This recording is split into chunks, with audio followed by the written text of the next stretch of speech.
Welcome. Good morning, everyone, to Analytics are for the Nerds. We are entering week 5, and we are 99 days away from the first NFL playoff game. Let's go.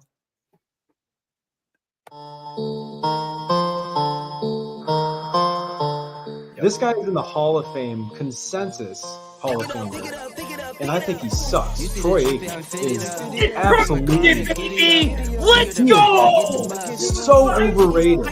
He is so overrated. Those glasses that you're wearing and that fire behind you, I cannot even come close to embarrassing myself as much as you have. Drink coffee, lady, do not yet.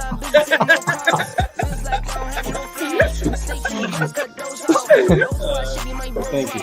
And some people, apparently like Louis, don't like almond joys. And those people are in it. I'm going to give you the best deal. The greatest of deals. We need the tight end. We're big on the tight end. You're not saying embarrassing songs. You're just saying songs that make me dry. So, like, hard to deal with. And I'm just saying, there ain't no rules about a man having 3 legs. I'm just saying. Nick Foles was also a 3-leg. But, it's funny in the chat, Ellie just asked if we could get Ryan a Coleman jersey. Funny you say that. I ordered it the day after round 2 of the draft. I ordered it that Saturday. So it's on its way. It's already pre-ordered. So whenever they start picking those things for shipping out, you get one. Wait. You paid money to the NFL when Louis could have gotten you one from China? I could have gotten you one that said KOHLM. Cole's man. Working all night, need more though. I remember nights I was poor though. Pick it up. You see the drippy, I'm fitted up. Hop in my car and I get it up. Secure the bag, yeah, I get the bus. Pick it up. You see the drippy, I'm fitted up. Hop in my car and I get it up. Secure the bag, yeah, I get the bus. Hey, It's the bucket hat. look at us. Good morning, everyone. We are bright and early, and Ryan forgot his thinking cap today. Look at that. Well, listen, it's been a couple of shows without me here, or at least one. So I guess now you guys are passing along secrets without letting me know what we're wearing on the show. So thanks, guys. I'm glad I'm on. Yeah, no worries. Welcome back, Ryan. Louis and I are basically synced up, as women say. We have been spending a lot of time together. I also, when we started, like before we went live, Louis looks very cool. It looks like a very cool vacationer. And I look like the pigeon lady from Home Alone too. So so this is why we usually do our podcast later. So I can, not like this. But so we're okay. There we go. Well, welcome. We are entering week 5. There's still 2 undefeated teams left in the NFL, which are the Chiefs and the Vikings. So we've got a lot to talk about. Let's get right into it. Let's start with the London game. The reason why we're doing this at 8:00, it has nothing to do with Ryan's schedule. We're getting in all the talk before the London game starts. That's why. Jets v Vikings. We have the Vikings are still 4-0. I know it gets a little tough when we play away in London, but what do you guys have for this game? So you have to like pretty much all of your Vikings, right? Is that a surprise to say at week 5 of the NFL season that you can confidently start all of your Minnesota Vikings? But I mean, obviously Jefferson's going to get his. Addison looked excellent in his first day back from injury. Hawkinson, I think, is going to have a nice piece, not this week, of course, but in the future. This week, I'm a little bit hesitant on Jones this week. I've just not fully bought into his production, despite, his having a great start to the season. And then on the Jets side, I would put a lot of money today on the fact that Breece Hall is going to score a touchdown. There's been a lot of chatter about this goal line, back, whether they're going to bring in Braylon Allen. I think they're going to give Breece another chance right around the goal line this week. He got stuffed, I think, twice or 3 times. Not that I would know this because I had a 3-leg parlay with the other 2 legs hitting on the first touchdown scorers of Marvin Harrison and whoever the other one that I had. But Breece is probably going to get his. I'm really not excited about the pass catchers on the Jets, and that's just been the case all year. So, Lou, what do you think? I'll tell you what. Do you know who the odds on favorite like in Vegas is to lead the league in touchdown passes right now? It is fucking Sam Darnold, who your boy told you all about the offseason, comeback player of the year. Man, this is insane, right? Like, I did not think that this was going to happen.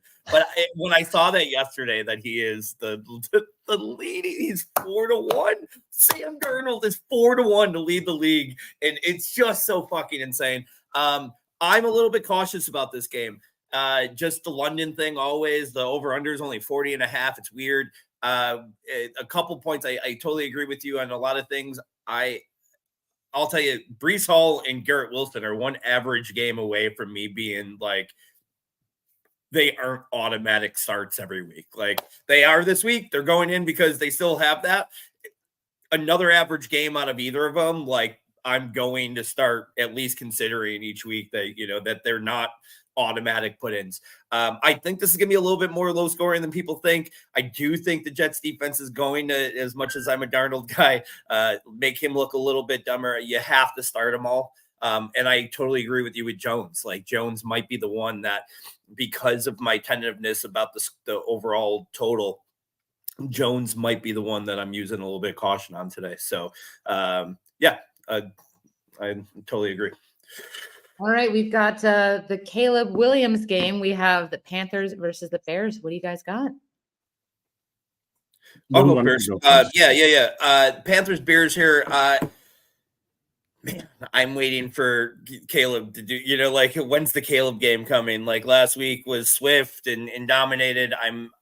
I really don't have a great feel on this. That my one player that I think I'm definitely trying to get in is DJ Moore, just because I love a revenge game, and we all know that. So DJ Moore is like going to be the one guy I'm betting on. Even after the big game of Swift, I've been tentative to put him in places this week.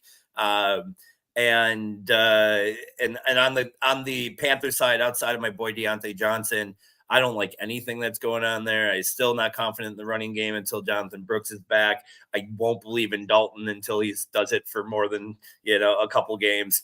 DJ Moore is my big start here of this one, but I think there's a lot to be nervous about. No Rome Odunze. Like I had Odunze in some. If I ran through my 107 rosters and told you some of the players I started over Rome Odunze this week, I can't believe that I got there, to be honest. Yeah, could today be a Cole Kmet game? As strange as that sounds, right? I mean, the Panthers are really bad against the tight end position. They've been giving up a ton of points against them. They're bottom, I think, 3 in the league against the position. I agree with you that this on paper looks like a spot start for Caleb Williams. I don't think anyone really has that confidence in him yet to throw him in there. I think if you have a tough call, right, between your QB2 in a Superflex league, I'd say go ahead and start him because he does have a nice matchup. But again, it was Swift shows last week. I'm with you. I'm not fully buying into that, turnaround completely. Roshan, I think, is still going to get his opportunity. I think he had 6 or 7 carries last week. It's a game where I'm trusting Deontay Johnson and maybe Cole Kmet, and that's it really outside of that. All right, moving on. We have the 1-3 Browns versus the 3-1 Commanders. What do you guys got? I think this is one of the most interesting matchups of the week. I really do believe the Browns have an excellent defense. I think they've shown to have a really good defense. And this is a prove-it game for Jayden Daniels, right? I mean, this is the first real test that he's had this season. I mean, he's already being discussed as a QB1 after 2 or 3, well, now it's 4 phenomenal games. But again, it's a bit early for that. Let's see how he does against a really good defense. He is at home, which should help. They do also have Eckler and Brian Johnson playing. So despite the fact that early in the week I was getting excited about Eckler and maybe Jeremy McNichols, taking a big share, that's all gone. I think it's going to be basically chopped down the middle again between Robinson and Eckler, which will limit their upside. I still haven't gotten super excited about McLaurin because it feels like a risky bet to make. I mean, if he didn't make that touchdown catch at the end of that game, you're not excited about playing him, right? So I'm still holding off on McLaurin. And then from the Browns side, yuck. I mean, yes, Jerome Ford, I guess, right? I mean, the Commanders are susceptible against the run. It's a good matchup on paper, but man, can you really get excited about anyone in the Browns offense when despite one good week from Deshaun Watson, that they have had a really hard time moving the football? I'm staying away from most of my Browns today, even if Njoku comes back from injury. And he is going to be back, it looks like, and he's the one, right? Like, he's the one that I just think, and they said he could be limited, but he's the one that I am playing confidently in that offense, just because his upside is just as shitty as the tight ends are around the league right now, and a total Browns offense that I'm not, especially with the pass catchers, never really confident in. I'm gonna bet on him a little bit today. We got a question. You mentioned Jerome Ford. We got a question on Twitter from Bozo Catfish about his 2 flex spots, and Jerome Ford's like the first guy that we've talked about here. He's got 2 spots that he needs to fill out of Trey Sermon, Ford, and Shaheed, and it's a half PPR. I honestly think I'm going, and I like Ford a lot this week, but I think I'm going Sermon and Shaheed there. I just think Shaheed has too much ceiling, and Trey Sermon we'll talk about here briefly in a couple games, but I don't know if I'm super high on him. I don't know if I'm as high on him as I want to be, or as I am playing him, or if I'm just being optimistic because of how much I'm playing him this week. But I am all in on Sermon this week. So I know we'll be talking about that in a couple games. But as far as this game, I totally agree. I think the Browns defense is going to give Daniels his first real big test, and I'm tentative to play many guys in this game. I think it could be a lot more low scoring than people think. All right, the return of OBJ. We have the Dolphins and Pats, both 1-3. What's your take? Yeah. I mean, ugly, right? This is going to be. It's always these games that you expect it to be like 7-3, that this is going to be like a 31-28 game. It's going to be some weird shit. Like, someone's going to have a monster game that's like not a big, like Hunter Henry's going to have 3 touchdowns in this game or something crazy. I feel like these are the games that something stupid like that happens, where the slate breaker, the big guy that came out of nowhere comes from one of these games. It's not going to be Beckham. I will say that. I don't think it will be Beckham, but you know who I think might sneaky have a good game this week is Jalen Waddle. Like, he'll down the field type of stuff isn't going to really work with Huntley, but maybe they find a way to get Waddle more into the game plan this week. The Pats, I'm a big Gibson guy.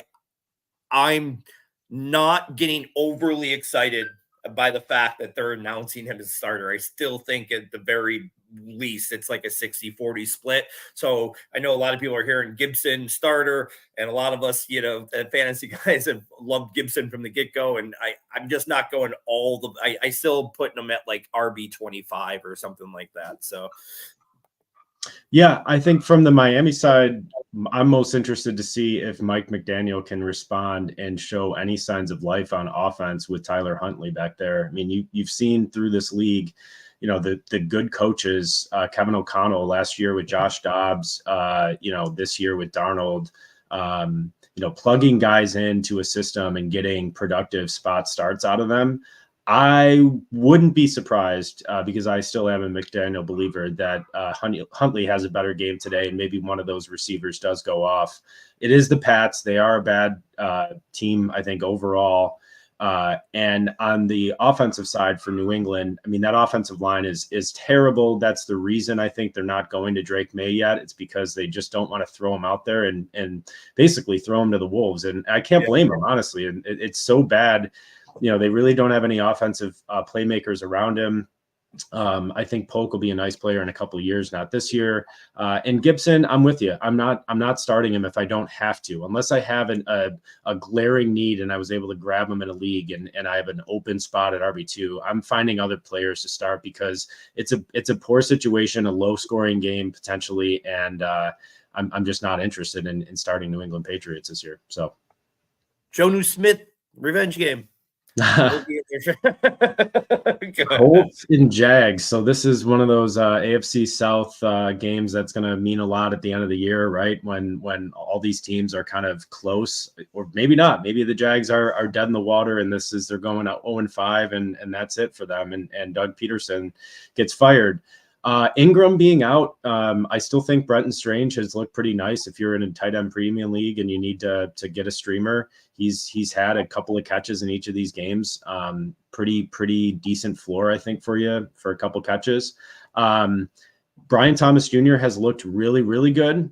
He's earned a lot of red zone targets, which I don't think a lot of people were expecting this year. So if you have a open spot in your flex and you're looking to fill it, I would pretty much confidently start Brian Thomas Jr. And then, I'm really not interested in ETN or Bigsby. I'm not really interested in starting Lawrence, although if you have him in Superflex, you're basically always starting him. On the other side of the ball, yeah, I'm in on Sermon this week. I mean, look, Tyler Goodson is his primary backup in major competition right now. He had one catch, I think, last week, or one carry or one catch. He was basically no involvement. I know they're going to probably give him some of the work because that's how Steichen likes to run his backfield, but he's going to get probably 15 to 20 touches today, and against a Jags defense that's pretty beatable. Yeah, sure. Why not bet on Trey Sermon today? I love Josh Downs. I always love Josh Downs. I think he's incredibly underrated. He had an amazing season last year that people basically forgot about because it was all in the front half of the season and he didn't do anything in the back half. So he's one of the best values right now out there. I've predicted that he was going to have a good season, and now with Flacco back there, he's going to go off again. So start Josh Downs if you can. I can't agree with you more. I mean, Downs, I think, as much as Richardson and him seem to be building a really good chemistry, I do think Flacco just, ups his value even more. So, Downs 100%. And then Sermon, just to talk more about him, I've been making this bet all year. I made this bet in the offseason. He's my number one 18th round flyer in BBM. And it's nothing against Taylor or anything like that. It's just he was the obvious, best handcuff, I think, for me in the league, from a guy, that's had injury issues, that doesn't have a muddy backfield. Like we knew if Taylor went down, he was going to be, Jonathan Taylor, like he was last year. He was one of the best running backs in those 2 weeks that he had to take over for Taylor. So I think I'm starting 57 shares of him this week in lineup leagues, that much. And at that point, I said, any kind of 50-50 call, I'm putting him in because I'm just going all in on him. So, is some of that just blind optimism? Sure. But I've made this bet for the last 3 months. I'm going to hope it pays off this week because it might be the only week it does. That's when you make these type of calls, you have to make sure that when you make the right call as far as getting them that opportunity, you got to make sure that you put them in, right? Let's go Trey Sermon. All right, here's our emotional game of the week: the Bills versus Texans. The Bills are without 3 of their starters. What do you guys got?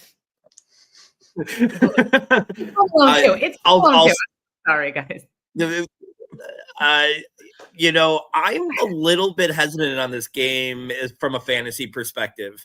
And why I say that is the over-under seems a little bit lower than, what I expected. I thought that they would kind of have this up maybe 6-7 points from where it's at. Just thinking it was just going to be the highest scoring game of the week, or one of the highest scoring games of the week. I don't think Shakir being out is like a huge, down play on the Bills offense because of how they spread out the ball. But that does provide a couple opportunities, right, for someone to jump up in this Bills offense. I do think that this will be the first week that someone has a dominant week, whether it be Keon Coleman or Kincaid. That's a tough call. And, it's just going to continue. Just because Shakir's out of the mix does not make it any easier to decide which guy is going to pop off in this offense. I don't love Cook again this week. Josh is obviously just going to always ball out. Houston's a lot like the Bills with so many weapons that it's tough to play. I think Akers has a really good game against us if they're smart, because that's where we can, are vulnerable. So I think Akers has the opportunity to have a really big game. And then revenge game, right? Like Diggs I would bet my life that Diggs is getting in the end zone. Maybe not having 150 yards and 10 catches, but that motherfucker scoring a touchdown today. They will find a way. Correct me if I'm wrong, Lou, but I'm pretty sure the line, and if you know this, the line originally opened with the Texans being favored by 1.5, and I think then the market bet it so that the Bills were being favored by 1.5. Is that what happened? And then after the injuries, it's back the other way. Is it? Oh, that's interesting. Yeah, well, so now Buffalo is now a 1-point underdog again. So yes, all right, but it's bounced around a lot around the 1 point here, 1 point there. right, well, I'll conveniently leave out the last part so that I can still make my point. But the reason why I think because it's being bet back, I think this is a Josh Allen spot. Okay, let me spell this out. So the Texans defense has they should have lost against the Jags. Let's be real. Okay. And we made the Jags offense look elementary. Okay. Josh absolutely is going to have everybody gunning for him today. Like there's definitely something with the Diggs Allen relationship, it going sour. I know they were buddies for a while, but man, I know the guys on the Bills are going to really want to get Josh this win. And I'm thinking like 4 touchdowns at least from Josh. Two rushing, 2 passing, something like that. And I agree with you that there's an opportunity for someone in this offense. I'm going to, of course, pick Coleman. I really thought that Monday night game against the Jags, that he was going to have his breakout game then. And I didn't realize he had been late for a meeting, which, kind of ruins my prediction for breakout. So he was being sick for the entire first quarter, but man, I hope he can get his targets today. I'd love to see him break out against the secondary, especially with some of the other attention from what is it, Stingley, Derek Stingley. He's probably going to be focused in on, some of the other receivers. Maybe Coleman can get in the slot and get open. On the Houston side, I cannot get excited about Akers. I get it. I know on paper it looks like a good matchup. I just don't think he looks good. And Diggs is going to score a touchdown. I agree. Allie, you look like you're ready to shoot out an opinion there. I'm so with you guys that it's going to be a Diggs game. This game makes me nervous. After last week, I'm a little hesitant to, but yeah, I think you're all right on what's going to happen. Yeah, I'll be nervous. We're all gonna, it's acid.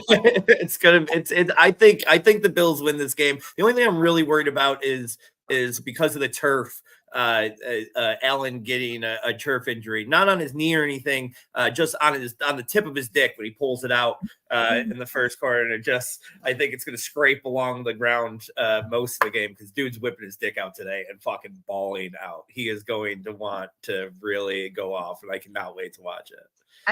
I guess I'm also excited to watch that now. I listen. You don't have to, like we said, we're syncing up. You don't have to play the girl here. I would be very excited to watch that. And I think this is also the time of the season where like injuries are very apparent, and I'm a little just nervous about that kind of stuff. But all right, let's move on to the Ravens versus the Bengals. What do you guys got? Well, let's first recognize the fact that I've called Joe Burrow overrated. I drafted him in the overrated draft. He certainly has looked a bit overrated this year. I would suspect them to get slightly back on track today. Last week was a T. Higgins game. I expect Jamar Chase to be the target today. I also, from the Ravens side of the ball, I would anticipate them trying to get Flowers involved deep more. He's a very good deep target. I don't know why they really haven't. Maybe it's because they haven't needed to with this run and ground and pound type of style of offense, that they haven't needed to throw the ball deep. But I think especially against the Bengals, to kind of have Flowers, have some of these receivers running deep, and then that opens up stuff for Henry. I think the Ravens are gonna roll against the Bengals. I just don't think the Bengals are a good football team. I haven't thought that they're a good football team in a long time. And the Ravens are legitimate. I mean, they have a 1-2 punch at running back. Justice Hill looks like a really capable, 1B in that backfield. And Lamar is Lamar. So, they're an explosive offense. I expect them to take care of business on the defensive side of the ball against the Bengals. And so my vote here would be to start Chase and start your Ravens. So finally, because I've nodded my head in agreement too much in this show, so I'm glad that I disagree with you here.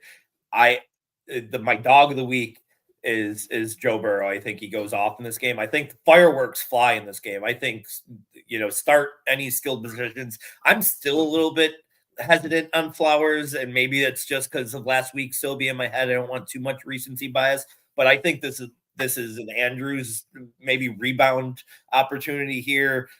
Likely could obviously have a big game. I've played Bateman in some GPPs this week. Like I love this to be a high scoring game. I think Burrow balls out, and I think that like the Bengals are my best bet of the week to win this game too. I think that they end up winning like a crazy game though. I mean, I expect it to be like a 34-31 game. I think this is going to be the best game of the week.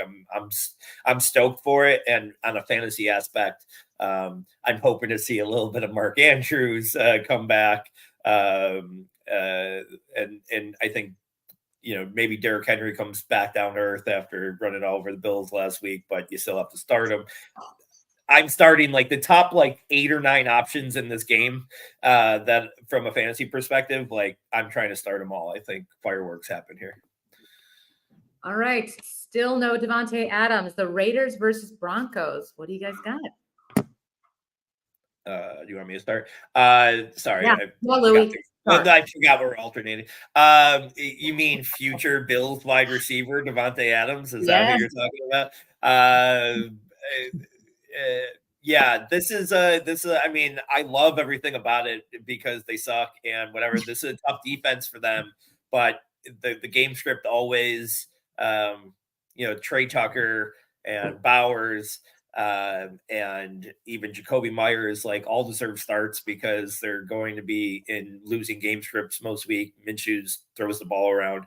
I hate the running game with Raiders, but you almost have to start Madison this week with the opportunity that he has. But I think the Broncos defense holds them in. I like Nix in this game. I think this might be a really good opportunity for his first really big game. I haven't been starting Sutton a lot this year because of Nix. I'm kind of all over Sutton this week. I'm banking on Nix kind of having this opportunity to have a big game today. I don't like too much outside of Nix and Sutton. I do think you have to start the Trey Tucker and Bowers, obviously. And then Myers is a good buy too for the Raiders, but I do expect low scoring. But I wouldn't hate to see it be a little bit more high scoring than what I assumed because I think I want to see Nix throw the ball here. I want a 27-24 game or a game where the Broncos come down by 10 or 14 where he's forced to throw the ball. I just think he has a decent matchup here. I think the Broncos are the EJ Manuel Buffalo Bills, where you have really good defense and you just try and get by on offense and you just run the clock and you just try and bleed it out. And they are going to be in so many of these boring games where it's just a defensive struggle, field position battle, right? You're talking about punts and all that stuff. So I'm kind of off almost everybody from this game. I do love, if I'm going to start anybody, I think it would be one or two of the skill position players from the Raiders, like Bowers and Tucker, or Bowers and Myers, and just hope that there's enough passing volume and a need for passing volume on the Raiders side because the Broncos D is so good. So yeah, I'm mostly passing on this game. The running game for the Broncos, just a quick note on that. I would just say, if you haven't already done so, go pick up Estime on the waiver wire for the next week or two, because I think the door is wide open for someone to run through and take that job because nobody has looked good this year so far for the Broncos. 100%. All right. Oh yeah, I took it. Speaking of not looking good, the Cardinals are playing the 49ers. Ryan, what do you have? Can I pick this as I'm well, I can, of course, but I'm going to pick this as my upset of the week. Listen, I'm not buying that the Cardinals are not good. They are definitely a pretty good team. I'm not like, signing up for the Kyler Murray funerals, and all this. Like, I get it. I know McBride might be out today. It's actually, I think he's probably going to be out. Usually when you No. get that, Expected to play now. he is expected. That's Expected great. to play. Yeah, they switched. That narrative switched this morning. So Perfect. Well, I saw the thing with the ribs issue, right? You get concerned, but look, that only bolsters my argument here that the Cardinals can hang, I think, with any of the the top defenses with that offense. I mean, I know I'm still a believer in what they have even on their secondary options with Dortch and Michael Wilson, even just on the underneath, and you got Marvin Harrison, who's only going to get better as the season goes on. I would maybe not want to start James Conner. That'd be my one that I'd be pretty hesitant on, just with the 49ers defense. But on the other side of the ball, now that you have a healthy Debo and a healthy Ayuk and Kittle's playing as well, I think they're going to kind of go back to one of those guys is probably going to hit. But good luck picking which one it is this week. If I had to guess, my pick would be it's a Debo week. Because he kind of took a reserve role last week. He was just kind of ramping up from coming back from injury. So maybe it's a Debo Samuel week. I still like Jordan Mason a lot too. I think he's kind of a lock now at this point. It's you're just setting and forgetting with him. But I'm going to pick the Cardinals to win this game, a close one. They're gonna squeak it out at the end. I'm 100% with you. I think Kyler has a monster game this week. I think Cardinals win this game. I kind of agree with you with the 49ers, but you have to start them all except Ayuk. I'm sitting Ayuk in a couple spots today, but I'm starting Debo and Kittle everywhere. But yeah, Ayuk is getting to the point where I don't know. And Jordan Mason's RB1 to me right now until he's not. Like he is. I think you're right with that. And this week I have him ranked as my RB1. But what happens here if what we say? If what we are saying happens, if Cardinals get up or early or leading some or most of this game, the Niners pass catchers definitely have a little bit more optimism to them. I expect a lot of points in this game, so I don't think you could go wrong starting anybody here. And obviously it's pretty set and dry who you're playing in this game. But I'm again with you. I guess I'm just waiting for the Conner fall, and it's not really happening, but I'm going to keep banking on it until it does. All right, Giants versus Seahawks. The last time the Giants beat the Seahawks was in 2020. What do you guys got? Is it me? Fun stats, guys, not to throw analytics in there. But yeah, you just throw in stats. I like had to think not about to brag. It was fault, by the way, so it wasn't even that. This is one of my most fun games of the week. Offense. I think it's going to be an offensive. I think the Giants are going to, even without Neighbors, I think they kind of got it together a little bit. I don't think the Seahawks defense is that great.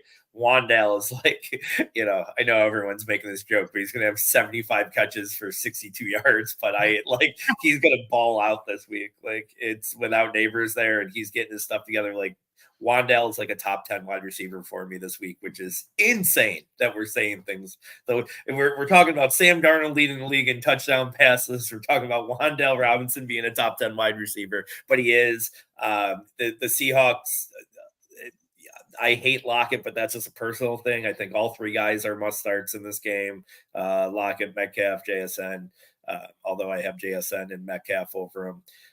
Kenneth Walker, you can't. Even Charbonnet, you probably want to find some spots to get him in. There's probably some 50-50 calls you have with Charbonnet that I'd be erring on the side of starting him because I just think this game is going to have 100 points in it. So who else falls out for the Giants? I'm not as excited about Tyrone Tracy. I'd actually want to bet on Eric Gray over Tyrone Tracy today if I had to make the choice, but I'm just not getting excited about either of them. And I'll bet on Daniel Jones today. I'll bet on Daniel Jones having like 300 yards passing today.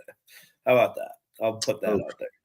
I cannot co-sign that. I think it's going to be I think it's going to be a bottoming out day for the Giants. I think, although there's going to be more opportunities for Wan'Dale, he and Neighbors are such different receivers that they operate in such different parts of the field that I think because Neighbors is so good, that's the only reason Wan'Dale's had an opportunity to kind of do what he's done underneath, because he's had space opened up for him by Neighbors, and without that today, I don't know if they're going to be able to get to 200 total yards today. I mean, I'm thinking they're going to be really, really, really struggling today. They don't have Singletary, and I'm staying away completely from that backfield. The conversations are going to start again about Daniel Jones after today. If they're going to resume, in my opinion.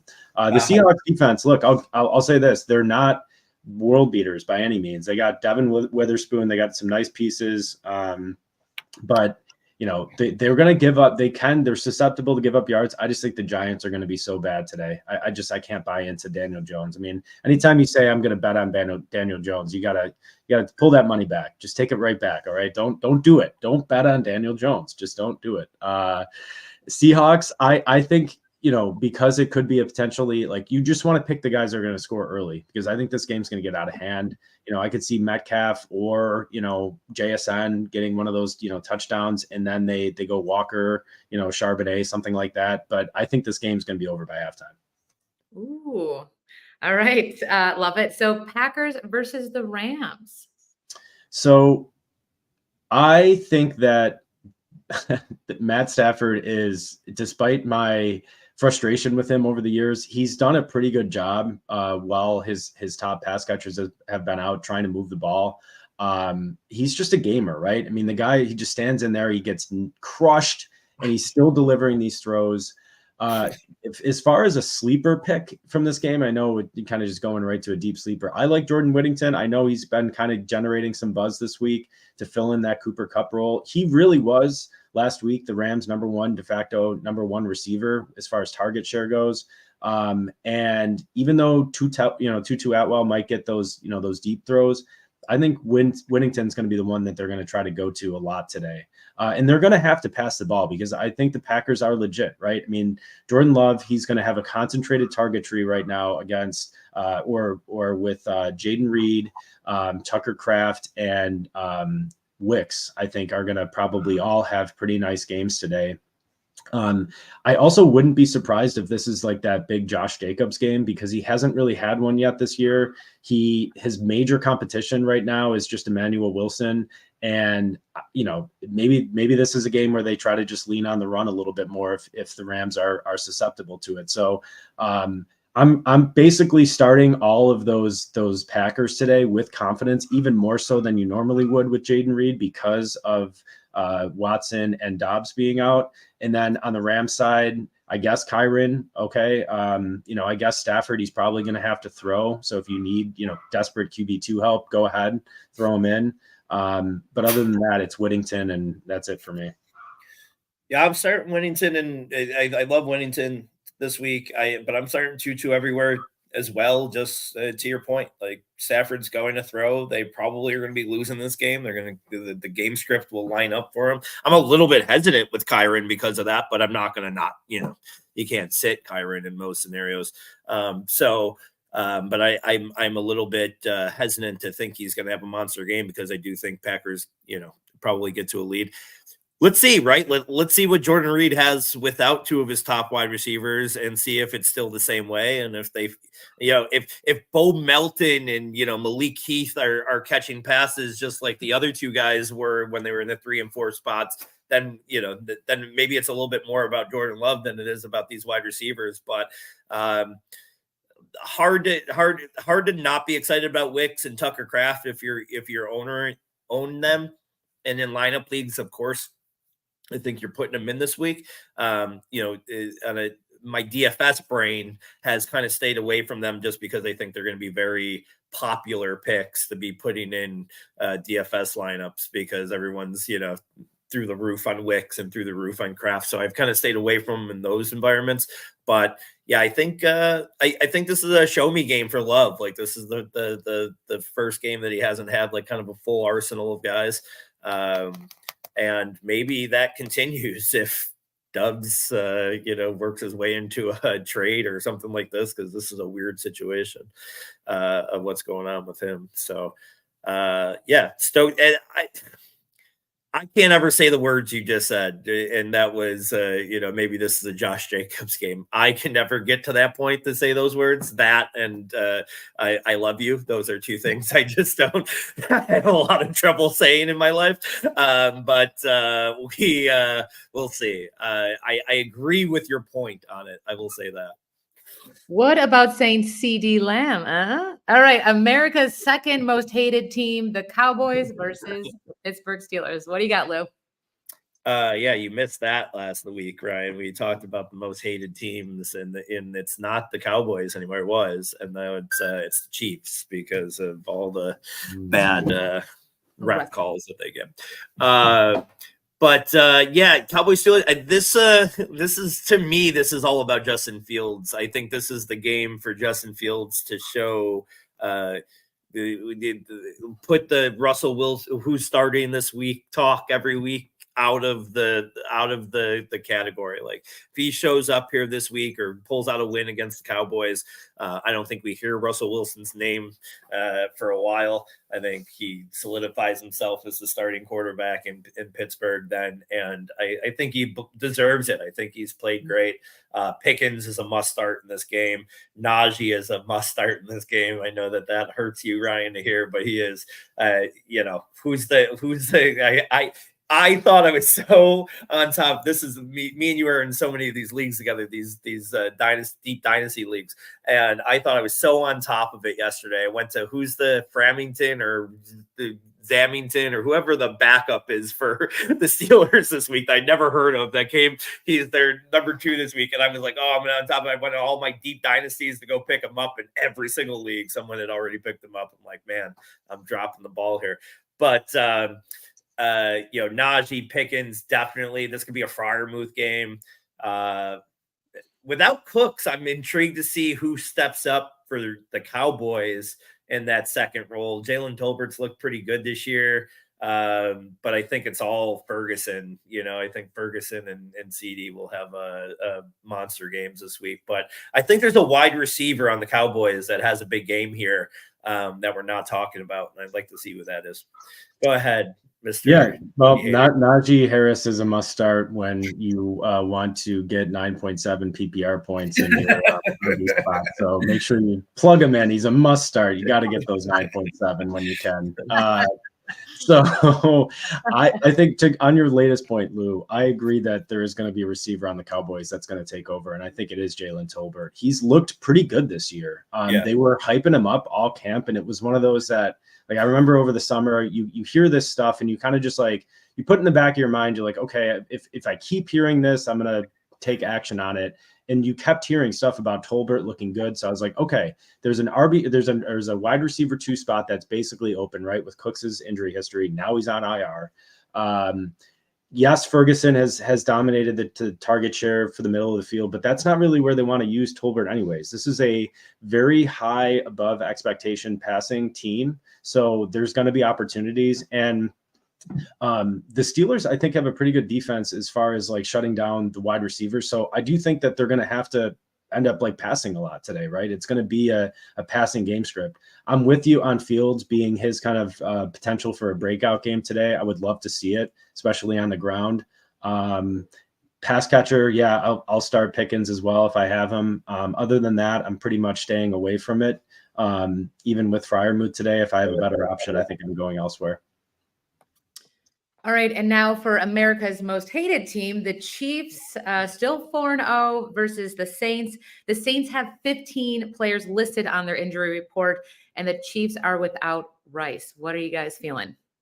It's unbelievable. The Chiefs are 4-0, and we're talking about them this way, and there's really not a ton to get excited about, right? I mean, I guess here's I'm looking at from the Chiefs side. You got to start Mahomes. You're of course going to start Mahomes. I'm not starting any running back this week. I know it's probably going to be Hunt, but I'm not buying into it. I'm just not going to. I think they're going to chop it up so much among the 3, potentially 4 when CEH gets back that it's just not going to be worth it. Worthy probably does get an uptick. I'm cautious to not just proclaim him as like, he's definitely not a Rashee Rice replacement. Let me make that clear. He's a different player, but I do think because the volume is down somewhat, it's going to go mostly to Kelsey, and then maybe a little bit more goes to Worthy.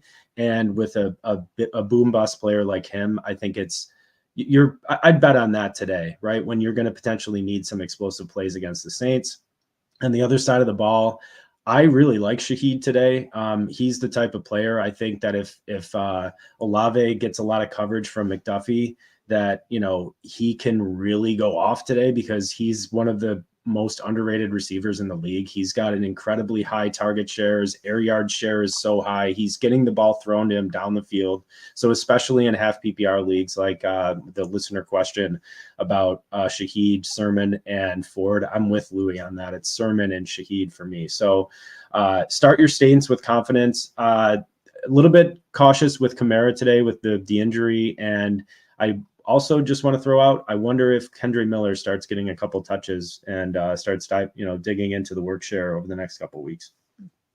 I agree with you on that point, and that was something I was going to mention. This is a Kareem Hunt game for me, and I know that that's another, like, I made a big investment, so I'm having blind optimism, but I think this is the game that he solidifies that he's their number one for the rest of the year. Just as I was talking about Justin Fields, I think that they might want to kind of go that approach to slow down the Saints offense, who we were talking about this at the beginning of the year. How crazy would it be that we were talking about the Chiefs trying to slow down the Saints offense? But I do think that might be something they have to do in this game. I think the Saints offense is a lot better than even we're giving credit for, even though they've had a great 4 weeks. I think people are kind of, because Carr is at the helm of it, people are not realizing how good they've looked. I think the Saints win this game, to be perfectly honest with you. And I think that the Kamara, Shaheed, and Olave are must starts, both all like top 25 players this week. And really it's just those three, but if you're that confident about your top two wide receivers, like, I don't know, I'm probably taking a chance on Carr in certain situations. I think he very much can be a QB1 this week, like at the back end, 11 or 12 or something like that. So, and with the Chiefs, I think you hit it. Like, I think betting on anybody there outside of Kelsey and Hunt is tough. And like, when was the last, I know that's been the talk here the last couple of weeks, but when was the last time Mahomes had a monster game? I mean, it's been close to a year and a half since he's had like 3 touchdowns, and like I forgot. I think it was Sneaky Joe, our friend, that like posted something the other day. All the people that have had 3 touchdown games since Mahomes has, and it's a list of like 100 nobodies. Obviously a lot of somebodies, but tons of nobodies on that list too. So it's not going in the right direction for Mahomes, that's for sure. With the injury to Rice and now Brown, and I mean Juju Smith-Schuster is one of his top targets right now. What year is it? Yeah, I'm intrigued to see how they go. I think this could turn ugly for the Chiefs, and maybe I know I keep on saying things that might just be blind optimism, but I think that this could turn for them. They might go through a little rough spell. I would never bet against Mahomes and Reed not getting it together eventually, but I wouldn't be shocked to see like a little bit of a down spell here. You guys heard it here first. The Saints will win, and Mahomes' career is over. So I don't know if I went that far. Make it 2 years of a non-blowout game. Come on. He's gonna be like Brady. He's gonna be winning MVPs until he's 50. I know he's a great player. We all know that. All right, so we've got a lot to look out for this week, week 5. So again, let's just do we think the 4-0 Chiefs are going to lose today? And then I'm not picking them to lose.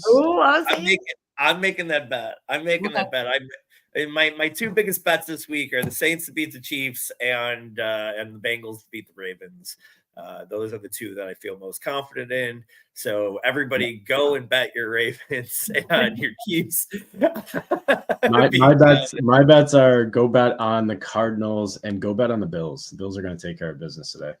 I do think the Bills take care of business today. I'm usually Mr. Pessimistic when it comes to the Bills.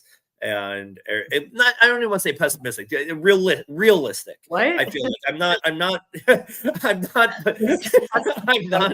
not blind optimism guy. I'll say that. Right. And I feel pretty good about the spot. I just kind of to your point about the line, like I thought that they would at least be. I thought that they should be 3.5 point underdogs, and the fact that it's so close, I think that Vegas is trying to draw you to bet the Texans. I don't know how we stop their fucking offense. Like I just I feel like it's going to happen, right? Because if I feel like they're going to win, I just don't know how they contain that offense today. But I do feel confident that they find a way. Coach McDermott, Popeye. And Terrell Bernard is back today too. I think that's a big piece for the defense. Yeah, that's huge. All right. That wraps up this week. We will be back on Wednesday, we hope. Right? Next Sunday morning at 6 a.m. Ellie's just laying in bed. She's got like her cell phone video. She's like underneath the covers.